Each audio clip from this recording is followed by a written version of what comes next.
the boat in the kingdom can turn around. We're lighting up the night, shaking up the ground. Excuses and flames, yeah, we're breaking free. Open fire, this is our legacy. Yo, yo. Yo, what's up? What's up? One big fire, man. That video, that intro video, I saw a little birdie, and then some Lake Tahoe, and it just dawned on me: in 23 days, you're gonna be hopping on that jet. Yeah. It's like this is like what, the third, fourth time only that you've used it. So you're Yeah, dude. Yeah. get on that birdie and fly into Tahoe, and it's we're gonna be there after Christmas and with the whole family. Yeah, the whole family. Yeah, Like, it's gonna be good. everybody. We got the Kinder family flying in on the jet. We got the Reese boys piling up, and the Stasic Robbins family. So it's gonna be awesome. We'll see if we get asked to not come back to Lake Tahoe. Right. Case. Right. That's how we used to roll. Yeah. Well, we'll be good. Yeah, man. We'll be good. Yeah. So I was telling you before we get into our topic about leverage, and one way not to get leverage is to get picked for jury duty. And I was telling you, like, this week I got picked for jury duty. I actually was on a trial one time when I lived in the other address, so it was a different county, and it was actually fascinating. This dude was selling meth rocks out of his house and got raided and the whole thing. And like, I got to see how a true professional defense attorney works firsthand. I mean, we see it on the movies, and we see it in the TV shows.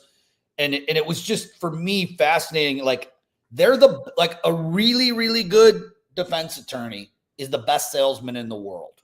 Period. Yeah. End of story. I've never seen anything better. The way they work, it's an art. It's truly an art. So anyways, this time around, I have better shit to do. And it's important stuff that we're doing, planning for 2026. We got some new products coming out that are going to help our agents sell boatloads of homes.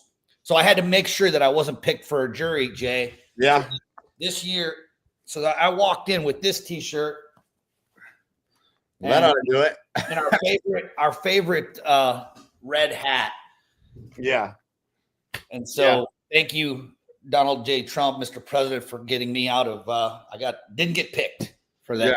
Yeah. I don't know why I didn't get picked, but I didn't get picked. Yeah. I'm here. No idea. Yeah. I'm here enjoying this podcast with you. So here we go. Yeah, man. Yeah, dude. So what you got going on, man? What's new? Yeah, dude. Great. I mean, my week is bumper to bumper, call after call after call. Great. I mean, for me, dude, I love being elbow to elbow with the agent. Like, man, tell me what you're trying to do. And, we've just been blessed with, years of doing this. And, you get in this business and nobody gives you a game plan. Nobody gives you a map. And I had a call today. This will tie into this conversation today on leverage. And he has a full-time job and sells 16 homes a year, 5 kids, 4 of them on travel teams. His wife is concerned that if he sells more real estate, he's going to be gone more, and it's going to put pressure on her. And, I said, if you ever think, about going into a full-time, and he said, man, I got a pension if I do this for 15 years, and, the ups and downs, because when you're primarily selling real estate by repeat referral sphere of influence, you have ups and downs. You have some months where you make nothing. And he was a teacher, so he had 3 months off a year. I mean, it made sense what he was doing, but he didn't want to get so busy that he didn't have leverage. So that was his concern. I said, man, let's go make the money, and then we'll show you how to get the leverage. Like, you could double your business pretty easily. You just don't have the mechanism in place for turning strangers into a customer increase conversations per day with people that want to buy and sell. If you put good systems in place, that doesn't have to be heavy. And, you can turn that on or turn it, and that's what he said he likes. He's like, well, I like the ability to turn it up or turn it down if I wanted to. I said, yeah. I said, but I said, it's a high class problem that you're so busy that that you don't have time to, you want to have control, because this business will take over your life. And so, I appreciated his, not willing to give up the, he said he was a glorified Uber driver. I was like, dude, I got 2 kids that I'm doing that with, and I can't imagine 5. And so, but it had to open up the gate of the mind. It's like, there's a lot of ways to get leverage that you can still close those deals and not have to be involved. We can have a showing agent and a showing assistant, or, there's just a lot of ways to solve that problem. But, let's solve the problem of not having enough money first. And then let's worry about the, making sure we put the right systems and leverage in place to make sure you're optimized, doing more deals, not, more time per transaction, do 2 things at once. And so, but that's, I think, I don't think that's most people's problem, right? They're not too worried about, they're just trying to scratch together another deal. But, I think you can create a lot of leverage in this business if you understand how to acquire a customer. If you don't, then you spend all your time trying to figure out how to acquire a customer. Yeah, man. I mean, we've seen, I would say, hundreds of people who are teachers who have made a transition into real estate and then left that career behind and left that the good benefits, the summers off. And the question is, what made them change their mind? And, yep. Because I believe, first of all, I believe that really good teachers are underpaid. Yeah. We need such good teachers, like what they deal with on a daily basis. I would not want to do it. So we know one thing, that if somebody's getting into teaching, they're not doing it for the money. Right. They're doing it because they love it. And so then it boils down to, okay, is the salary you're getting. And I mean, if they got a master's degree, I mean, in my area where my boys went to school, some of those teachers were making, 70, 80, 90,000 a year, maybe more. But I was even shocked that was what the salaries were. It was a public school, nice, real good school district. Taxes were super high in there. But so that's, let's say it's 90 grand a year. The question is, what are you trading? So you're getting 90 grand a year with good benefits. Let's say you tack the benefits on top, that takes it up to 110,000 is the actual value, you know what I mean? Because of the benefits that are tagged in there. Right. And then you get the 2.5 months off during the summer, which is cool. Yep. What are you willing to do? Like what has to be true for you to trade that comfort zone? Because they're living in that comfort zone. What has to be true? Well, they have to have some level of certainty. Mm-hmm. That they have to. I mean, for me, if it was me, I think if someone looked at me and said, "What if I were to be able to double your income and you could still take time off in the summer? You just have to structure it right. Would you consider stopping teaching?" And I mean, I guess it just depends on how really much you're in love with teaching the youngsters. Right. I don't know. Yeah. But, I chose not to solve, the 80,000 a year pension 15 years from now. I mean, I get it. Okay. Let's keep that going, but let's not get there faster if we can. Let's get to a place where if you wanted to do it in 7 years, you could. Yeah. That's, obviously the pension, he has to be there 15 years, but if he invests, make some investments, he could probably get there faster if he's making triple or quadruple the money. Well, you don't really have a whole lot of control in that situation. You don't have control where your money and your pension's being invested, really. That's usually a union that has most control over that. And so, I think what it comes down to is, and what we're talking about today is you're either playing a short game or you're playing the long game with your business. And we see it all the time. Agents who are trying to look for those quick short-term fixes are right back at the table trying to figure it out again the next month. Or maybe they think they got it. They see that thing online and it's like, okay, this is going to fix my business. I'll buy this lead system, or I'll buy this coaching program, or I'll buy this. I mean, you and I have bought it all. Yeah. We literally bought it all. Yeah. But what you end up having is a short-term strategy to solve a long-term problem. And the long-term problem, at least for us, and I would say 95% of the agents we meet, it's freedom. The goal is freedom, period. So the question becomes, how do I what does freedom look like specifically? Mm-hmm.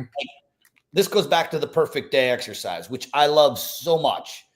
And it kind of goes like, this is actually fitting that we're talking about this coming into the new year, but the perfect day is, and man, I mean, I'm going to venture and say that when you move to Puerto Rico, at least for the first year, maybe year and a half, before like reality of where you were started really setting in, like you were kind of living your perfect day, right? Like you had the beach, you were in a Ritz style resort, perfect weather every single day. You're surrounded by people that are very successful entrepreneurs, billionaires, multimillionaires, meeting really cool people. And you were living your perfect day until you weren't, you know? And so but it boils down to like, I did that same thing. Like, I don't think that I could live on an island in the Caribbean. Yep. I discovered like maybe when I'm visiting there, I'm thinking, okay, I think I could live here until you're there for a long period of time and you're ready to go home. Do it for 4 years. Do it for 4 years and come back and talk to me. Yeah. That's what I'm saying. So everybody's version of what freedom is different. And it's not like it's right or wrong, but whether you like it or not, you have to master your money game in order to get there. Mm-hmm. Unless, of course, the only other path is become a monk and just sell it, literally everything, get skinny as possible. You know what I mean? Like there's another way to freedom and that's it. So unless you're willing to sell everything, and if you are, there's no judgment here. This is just a path to freedom. Yep. Now you have zero obligations. You have zero expenses. You can live your monk lifestyle. If that's not in the cards for you, you need to make money. And in order to make money, the most wealthy people that we know, we did it through leverage. And it's not through grinding every single day and trying to find, this solution, that solution. It's finding leverage in your business and focusing on the high leveraged activities. And we know what those activities are. High leverage activities, listing appointments, getting face-to-face. When you were growing your business, Jay, I'm talking before you grew the team in Lawton. Yeah. You hired, correct me if I'm wrong, 3 or 4, maybe even 5 staff members. Yeah, right? it was 4. I didn't know what I was doing. There back then there wasn't really teams. That was the Red Book hadn't even come out. So I didn't know what I just knew that I didn't have time to do all of the things that I didn't like doing and I wasn't any good at. And having somebody do that stuff while I did the stuff that I felt like was I wasn't thinking, oh, this is higher leverage. I was like, man, I got leads I got to call. I got people I got to show. I can't be over here doing this stuff. Later I learned out this was a really good process, but I delegated all the things that were low dollar per hour, that I could pay somebody $8 or $10 an hour to do. And I did all the things that, and I got to 233 transactions before I ever hired any agents on my team. I had four admin. And dude, it was, I don't recommend that necessarily, but I certainly made the most money that you could make out of that. I think my margins were strong, for sure. Right. But you grew that, ended up bringing on some agents, getting more leverage. I mean, your whole core of the building of your business was all built off of leverage. Everything was leveraged. Yep.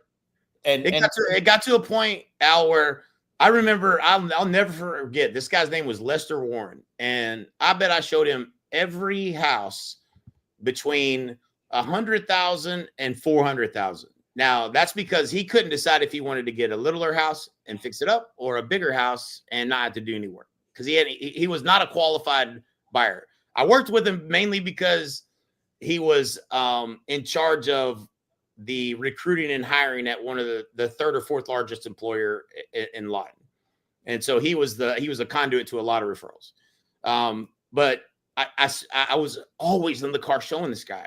And so hours and hours and hours. And at a certain point I was like, man, if I didn't have to do this, like I got this listing appointment I could be on right now, but I was losing deals because I wasn't able to follow up. I wasn't getting face-to-face on the listing and I was too busy. And I was like, I can't do buyers anymore. I have to shift. because I was missing opportunities. And that's when I hired the first 3 buyers agents and started delegating that. The buy side, I had the relationships with most of those buyers, and then I handed them to the buyers agents. And in lieu of that, I went and spent 2 hours with the seller and got a deal instead of spending 21 hours with the buyer and getting a deal. And that was why it was, a high leverage activity. Yeah. Yeah. First thing I did, and I got those buyers off of my dad, off of my plate, and got a showing agent, and she was amazing. Her name's Roseanne, and we're going to send prayers her way. She needs them. Roseanne's an amazing human being. We love her.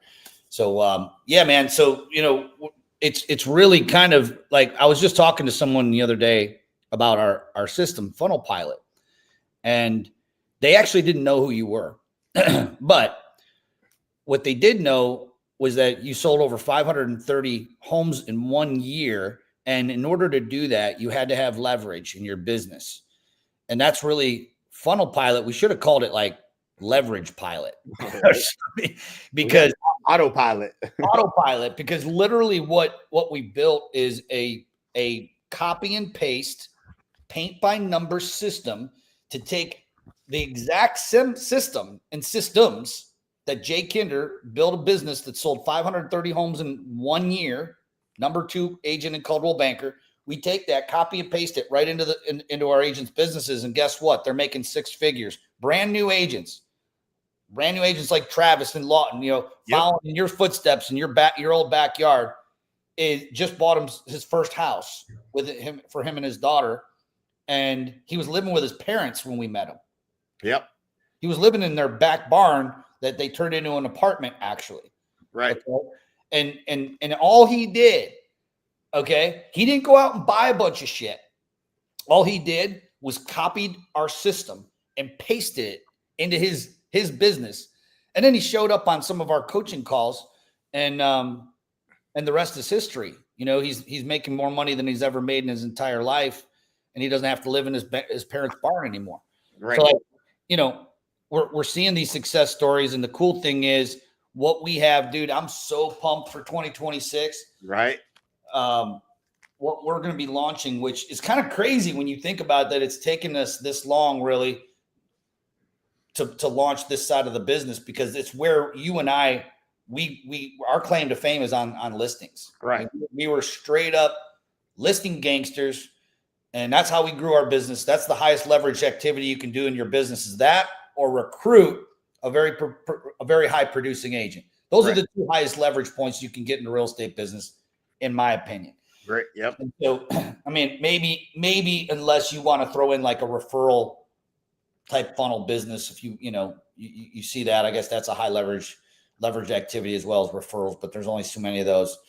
Well, yeah, I mean, the way I explain it is, yeah, you should generate as many, and there should be a metric to it. How many people do you have in your database, and what's the ratio of referrals you get per year? And if you can increase your referral ratio out of that, then there's an opportunity to do that, but there's only so much, and it's limited.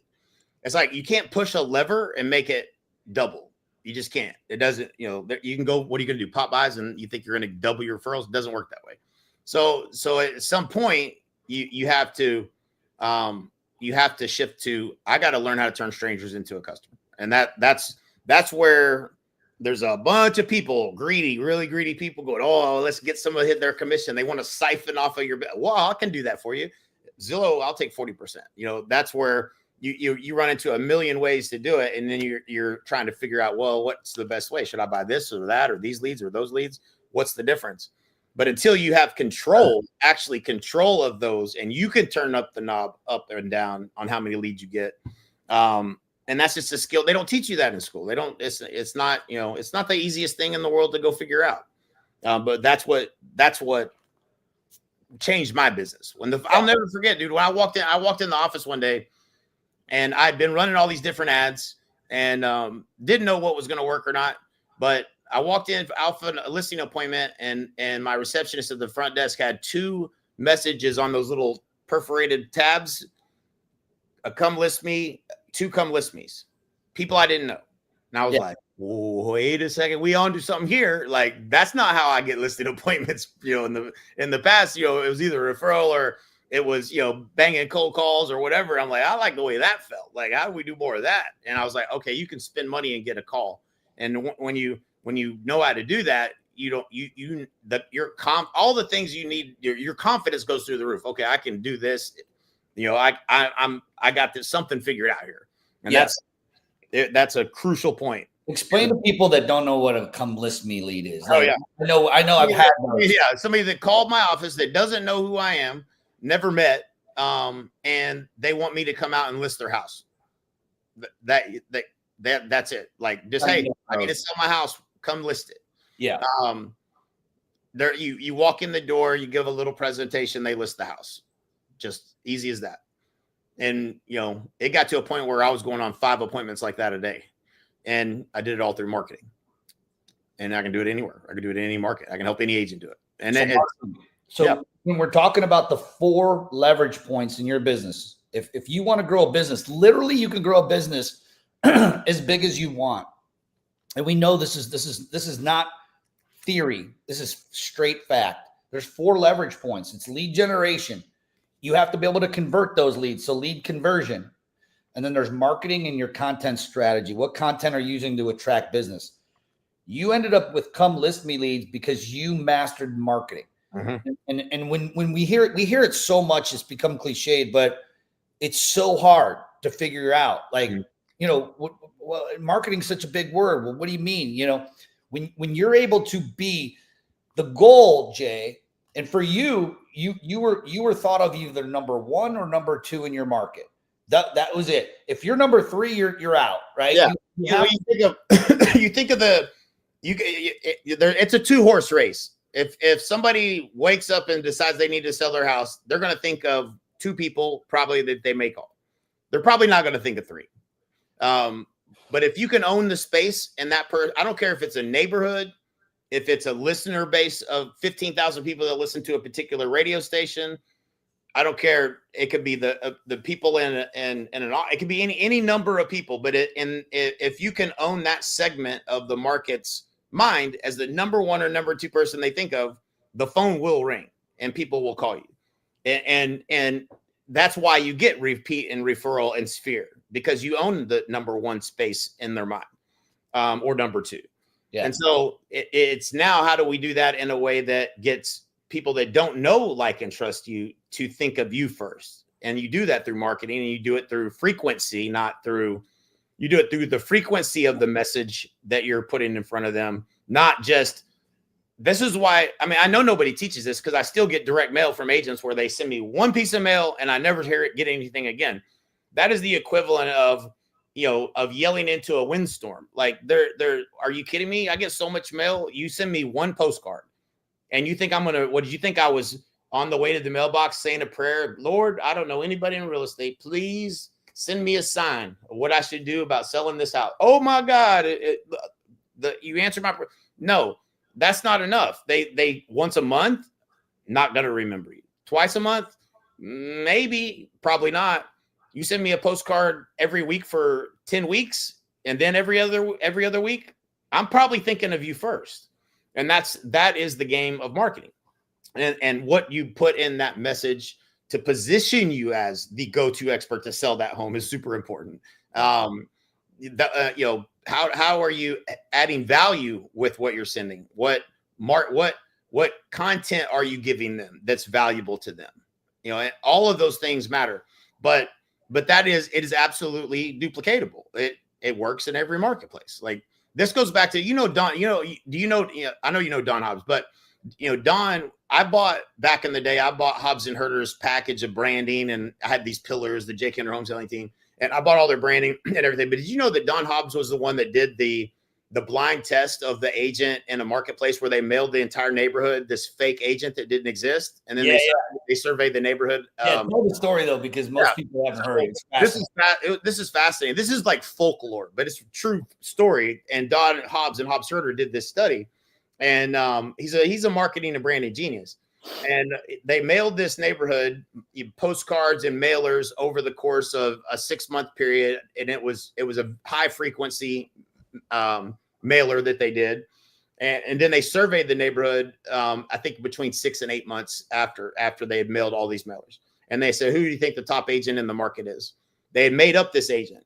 Made up agent's name was the number one person that the people in that community thought was the number one agent in the market. They didn't even exist. They had only done all these mailers over this period of time, and they captured mind share. And that's their perception was this must be the number one agent in the market. And so that's a fascinating, it's a truth. It's just a truth. When you understand marketing, you don't ignore things like that. Like, okay, how'd that work? Yeah.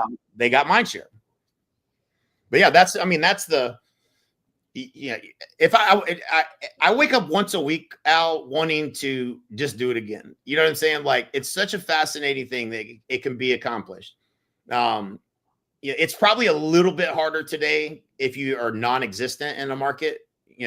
They can't go find Google reviews on you or this, that. As long as you, and this is super important, and this has been the case forever, whether I'm doing billboards, radio, direct mail, TV, any of those things, they don't go to whatever the thing is you put on like you can put a custom URL, but they're going to go to the thing they remember. They're going to go to Google and they're going to type it in, and whatever pops up as far as your website, if it's not relevant, then you're not going to get that lead. The person that drove by my billboards every single day, they went and Googled Jake Hinder, and jakehinder.com popped up, and there's things about selling your house and guaranteed sale and all this stuff. And message match, right? And so if somebody Googles your name and it's your buyer home search page that shows up, that seller ain't calling you. Your not message doesn't match what they're looking for. They saw your offer and then they landed on this buyer page. It's not the connection. I don't understand what, it's not the right message. Yeah. Like it's super, all of those things are super important. And we did radio for, somebody made a comment. I was on a call the other day and she coached with us back in like 2007.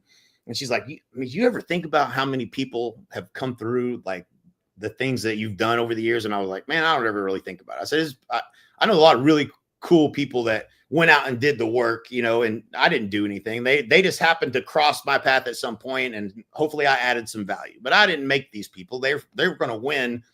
We gave them a good formula for help winning bigger and faster a lot of times. But the top agents across the country, they all understood the principles of marketing. All of them. They all have the phone ringing every day with people wanting to list their house.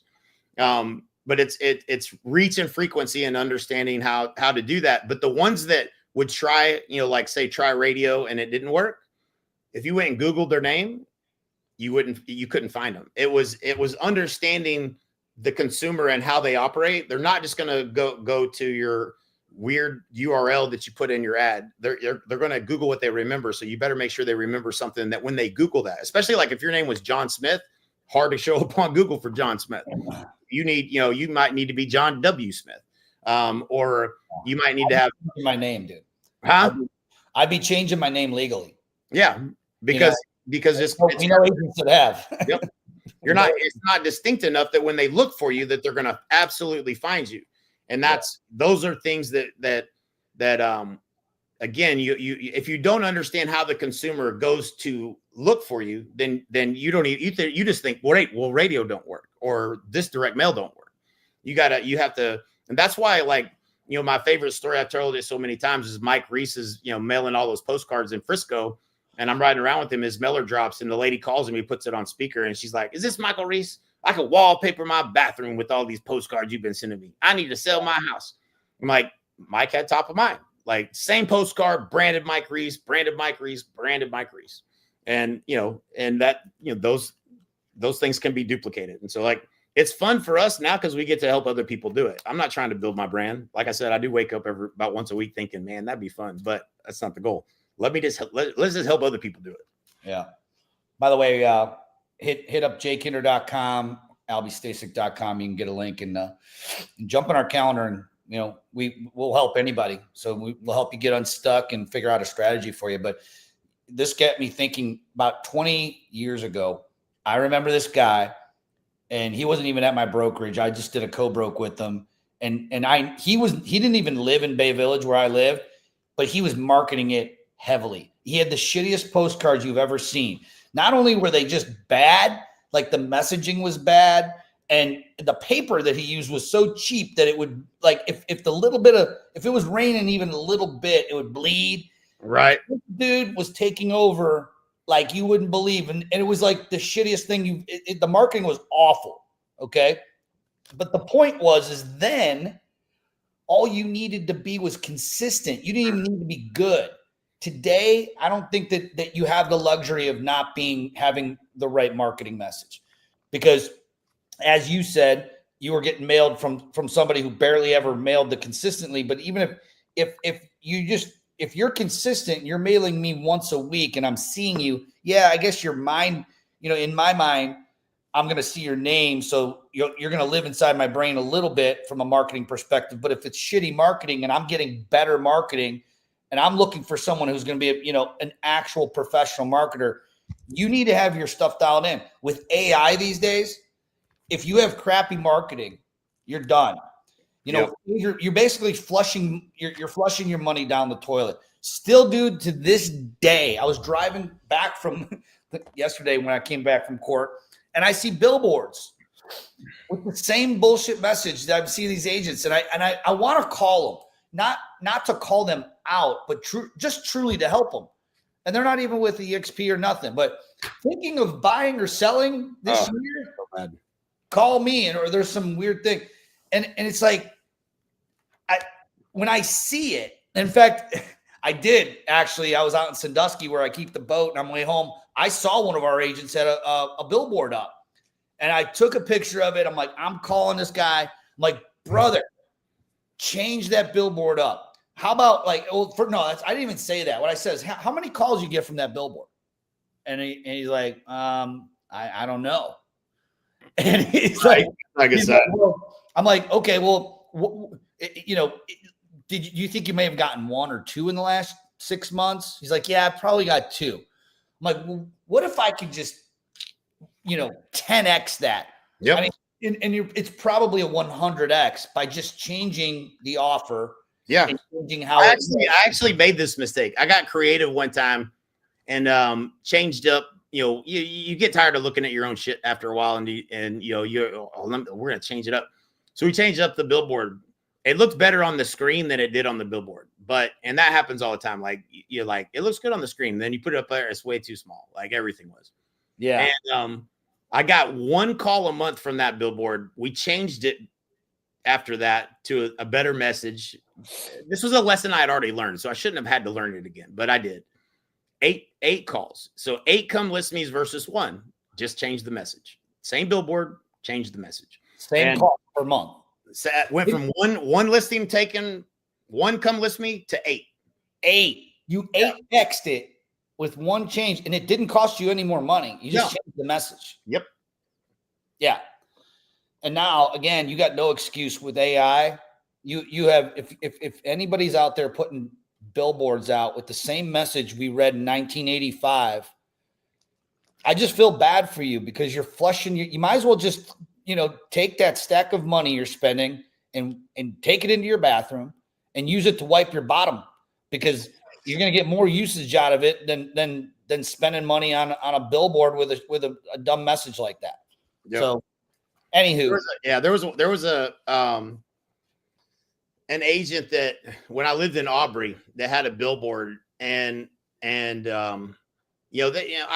know, they were like, they probably made this big decision, man, it's like probably $500 a month for this bill. It was a kind of a smaller billboard in a little small town. And like, yeah, we're going to spend money on marketing and do this billboard. And it, what they put on it, discounted if you list with us 1%.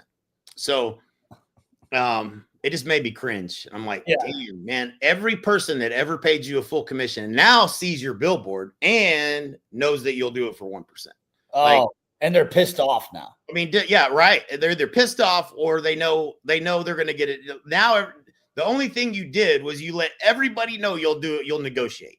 And so dumbest thing I've ever seen anyone do. And, what did you think you were going to get 3 times the number of calls because of that?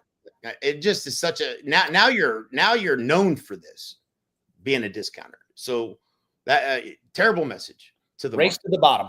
Yep. It's a race to the bottom. Yeah, so a couple of our top agents right now are leveraging, you know, if you're not using the universal offer of sell your home for cash quickly, the guaranteed offer, you know, whether you like it or not, doesn't matter. The picture of you with some catchy phrase. Now I'll push back on what I'm saying a little bit. And it's only because of a gentleman by the name of Jeff Cook, who actually really did like he did go in the other direction, but he did it so damn good that it actually worked. But other than Jeff, if you ain't Jeff Cook, who his billboard game was strong, like what he was doing, but he was spending probably 20 grand a month in all the different billboards, and he stayed with it for years and years. And of course he got mindset because he went the humorous route with it, and it was funny, and it was so good that it got him on the news. And once you get, you know, noticed on the news and that free media, that's one thing. But you should be, everyone, if you're going to be spending money on big money, I don't care if it's bus stops. A lot of people are trying to market themselves using the shopping cart deal. Have an offer, not just your face, not just, hey, buying or selling, call me. There's zero unique value. There's no unique selling proposition in that. You're not giving anyone a compelling reason to do that other than they're seeing your face. And maybe you were blessed with good looks. Good for you. The rest of us, we need an offer. Okay. Yeah. And on top of that, I'll make this statement. If you're using big media like that and expecting calls, and really, like, I want you to look in the mirror, walk into the bathroom, and ask yourself really the reason. Are you doing it so that all your friends from church that you know are going to drive by the sign and say, hey, Jay, I saw your sign. Yeah. That gives you this little rush. It's the wrong reason to put that up. I will guarantee you're leaving 6 figures minimum on the table if you don't switch that offer up to a guaranteed cash offer. Yep. You just are. And it's direct response marketing 101. Yep. Solving the problem. I remember talk about so let's turn the hands of time back to 2012. I opened my first real estate office. I ran a Tough Mudder. I got hurt. I was like literally on crutches and you and Mike came walking in. This is before we weren't like real close buddies. I was just a client of your guys's. Okay. And you were coming into Cleveland to meet Dan Kennedy. Yep. You remember this? I remember it. It was raining. You flew into. There's only one reason that you would have to come into Cleveland then, and that was to come see Dan Kennedy. Yeah. And so you surprised me. I didn't know you were coming. You come walking in. The first thing you did, dude, was you walked in. You saw my Mimi's ad sitting on my desk with this big. It said, "Your home sold in 30 days, or it's free." And you're like, change that headline right there. Literally, I was spending at the time, it was a lot of money for me, probably about $5 grand a month to be in every Mimi's magazine in Northeast Ohio. And I had the wrong headline. I literally changed that up to a guaranteed sale. And I doubled the number of come list me leads just because I didn't spend any more money. Right. Same exact publication. It was going to the same houses. And I literally doubled my number of listing call-ins that I was getting. Right. Changing and tweaking it. So this is also known as leverage, right? It is. Marketing is a great form of leverage when it's done correctly. Yeah. So the 4 pillars: lead generation, lead conversion, marketing, meaning your branding, I should say, your branding and your content strategy. When you have all of those oil wells pumping, that's when you start to see momentum. And that's exactly what we're seeing so many of our agents do, not just, Travis, but agents in Florida, Texas, Ohio, the Carolinas. They're all winning bigger. And before we met them, they, like you had said earlier, they were already winners. But we're helping them win faster and bigger, and we're helping them double their business quicker because they're just using us as leverage, and we don't have to take their credit card. Yep. And man, it was kind of going back to like circling back to the teacher conversation we were having. Yeah. Is that the teachers don't do, they're not going in there and teaching our little snotty nosed kids because for the big paycheck. They do it because they love what they're doing. And it's kind of a similar situation with us. Obviously we're, blessed and paid very well, but like our daily things that we're doing, our daily meetings, our daily huddles, our daily trainings, everything that we're doing, our team is doing for agents to win. We're doing it because we just love it. And it's kind of like what a school teacher does. They go in there, they go in there every single day with kids sneezing and getting sick and fights and all the things that happen in school because they just love that. Right. And that's kind of how I feel right now. And in the stretch of legacy that we're laying the road of legacy down. And it's never been more fun. Dude, so yeah. man, This is what people need to understand. If you're going to listen to anything that we're telling you, listen to this. Every person that could actually help you with growing your business has a business model where they are looking to take money from you. And that's not a bad thing. It's capitalism. I'm fine with it. I used to sell coaching. I sold coaching to Al, helped him grow his business. He was happy to pay. That was a business. That's what most people are trying to do. You just have to find the right people to pay. But I don't think most people understand this. Because of EXP's model, we don't wake up every day saying, man, we got to sell this much of a product. We wake up every day going, how do we help agents win bigger and win faster? How can we implement this for them? How do we get them? How do we do it for them? Make it easy, make it simple.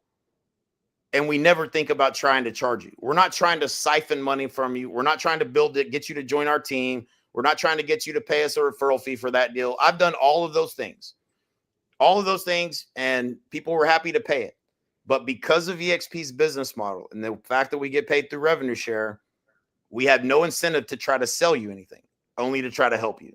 That is a fundamentally will be unfound in the industry. No one else you're talking to is the salesperson gets a commission when they sell you, whatever it is. They're trying to monetize you. We are not trying to monetize you. We're just trying to help you. So hopefully more people understand that, because when it sounds too good to be true, well, you should see how much we get paid. We don't need the money. We just need the people that want our help. And we're not trying to charge you for it. So it's a pretty good deal for you. Yes, sir. Well, man, I think that wraps it up. Another fun episode of One Big Fire. If you want to see up underneath the hood, the truth is, dude, there isn't too many problems in real estate. That I don't think there's a problem out there that an agent has, especially one that's trying to either grow a team and their problem is recruiting talent, or someone that's just trying to get the 50 sales a year that we haven't seen. I mean, we've seen a lot of curveballs. And check out jakehinder.com, check out albystasic.com, and we'd be delighted to sit down and show you what's behind the curtain. But yeah, man, until then, we'll see you at the top. Or from the top. Take care.